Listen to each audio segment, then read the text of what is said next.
The film began with a woman called Tanya preparing herself for her husband's party that was organized at their home in Paris. She seemed unhappy by the look on her face. The reason could be because she didn't want to attend the party, or maybe after spending 22 years with her husband Francois, who she got married to when she was 15 under the influence of her family because the guy's family was wealthy. She didn't feel happy around him anymore. It seemed the guy was a dictator in the family because Tanya had worn a red dress for the party, but he told her to put on the black one, his reason being that the red dress would take his guests' attention, which he didn't want. Although she wanted the red one, Tanya changed because she was a respectful woman.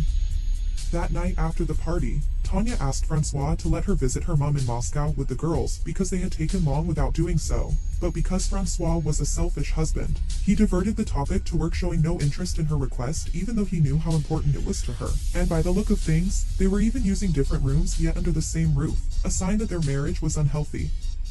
Francois and Tanya had 2 girls, and still, his relationship with them was bad, and he always blamed it on the wife even though it was not her fault, which made her tense at the point of marriage that they had reached, that she felt like she needed some time alone away from him.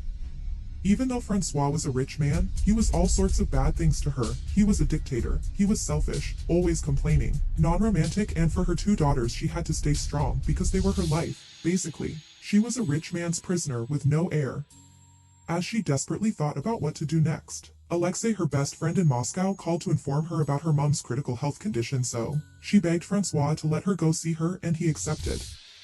When she reached Moscow, Alexei picked her up at the airport and took her to the hospital where her sick mom was admitted. They had a mother-daughter talk, and eventually, she went to have a word with the doctor to learn more about her sickness. The doctor told Tanya that her mom had an aneurysm in her tummy, so she needed immediate surgery before it was too late. Like any responsible wife, she called her husband to inform him about her mom's surgery, but instead, it turned into an argument. This was because Francois wanted her to get back to Paris to attend a particular wedding because it was a good image for his business, something she didn't accept the way her mother's condition was.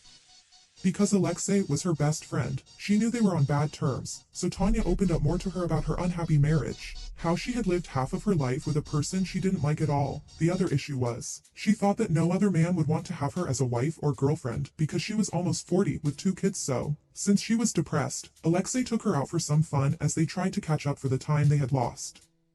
As they were talking, Alexei got a call because the place was noisy. She went to a silent place to get it, and this is when a young man called Oleg suddenly showed up at Tanya's table. He was quite good at what he was doing and persistent, but since he looked young for her age, Tanya found it kinda embarrassing, so she pushed him away though he was big-headed.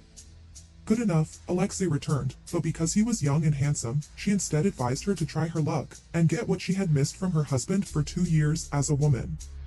The following day at the hospital, Tanya convinced her mom to take up the surgery, and she accepted, but on the condition that she got to see her granddaughters first because she missed them, and she didn't know what would happen next. From the hospital, as Tanya prepared to fly to Paris, she found out that her traveling documents were missing, so she asked Alexei to help her pick up the kids from Paris because after reporting to the police, it would take her 2 weeks to renew the passport, and yet the surgery couldn't wait. The girls were happy to see Alexei after a long time. She got them gifts, and on top of that, they were glad that they were meeting their grandmother soon. Back in Moscow, Oleg showed up at Alexei's place where Tanya was going to spend the night with her lost documents. She was happy for his kindness, but in return, all he wanted was a cup of tea from her. She had no choice but to offer him one, and in the process, he tried to use his charm on her, but she always kept her boundaries. It got late, and the guy had to leave. She offered him money as a token of appreciation, but he rejected it because it was her that he wanted. The next day, Oleg showed up early morning at her place with a special treat of a banquet of flowers and a band expressing how he felt about her. She got toned apart because the things he was doing for her, no man had ever done them for her. She was amused and at the same time shy, and at the same time mad because he was waking the neighbors. She asked him to stop, but his condition was only if she accepted to go out with him.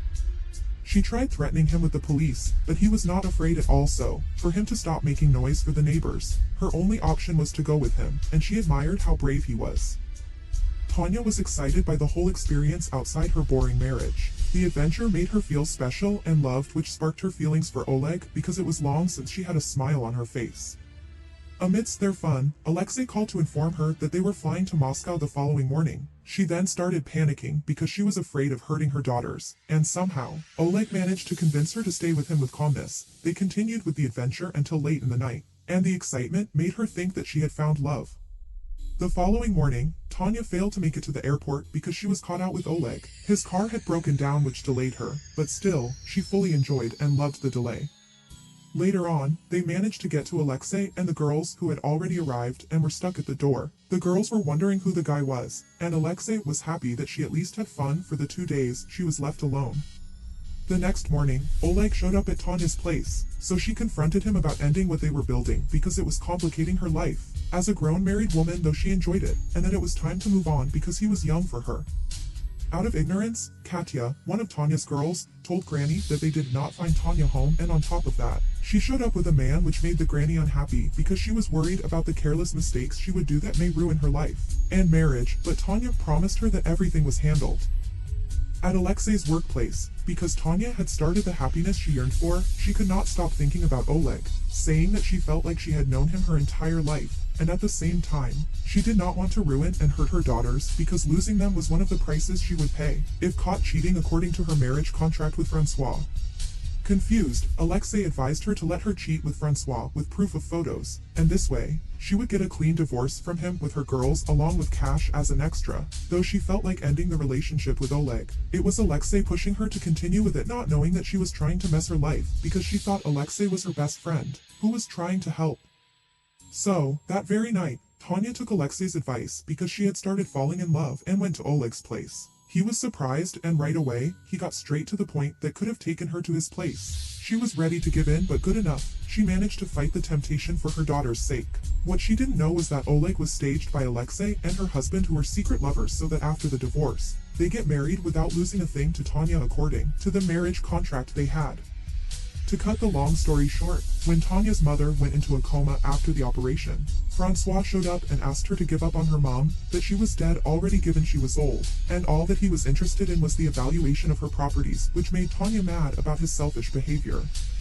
Because Tanya could no longer share a roof with Francois according to what he had did, she asked Alexei to cheat with him, and making sure that he was guilty so that she could move on her life with Oleg, not knowing she was being played. Oleg tried to tell her the truth, but every time he tried, something came up, and when she went to get the girls from Francois, she found him with divorce papers and proof of the photos that she was cheating with Oleg. He told her that if she wanted a chance with the girls, she had to sign the divorce papers without fighting back, which she did. When she went to tell Alexei about Francois, she was surprised to find out that all along it was her doing because she always envied her for having the best things in life. At last, Oleg confessed everything to her, and she chose to marry him. Francois and Alexei also got married, but the life she expected was not what she got. If you have come this far, thanks for watching, and subscribe now.